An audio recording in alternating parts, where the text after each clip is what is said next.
The U.S. will take over the Gaza Strip, and we will do a job with it, too.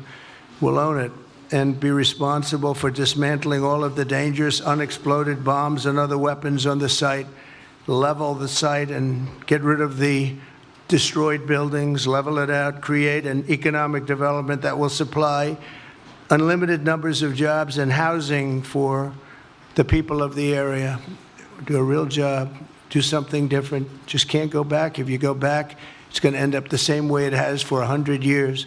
As far as Gaza is concerned, we'll do what is necessary. If it's necessary, we'll do that. We're going to take over that piece, and we're going to develop it, create thousands and thousands of jobs, and it'll be something that the entire Middle East can be very proud of. He did indeed in that joint press conference at the White House with Benjamin Netanyahu, the Prime Minister of Israel.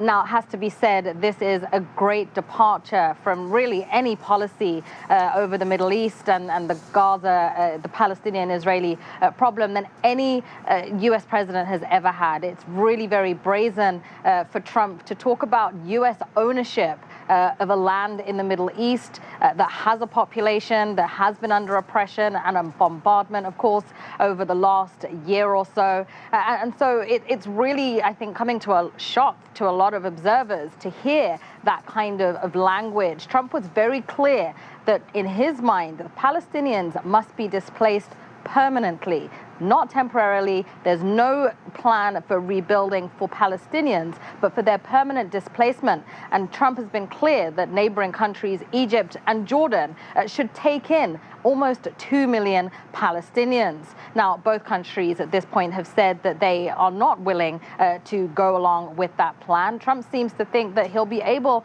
to change their minds. So that is yet to be seen. But of course, this plan of action, number one, does not include the voices or the desires of the Palestinian people to stay on their land.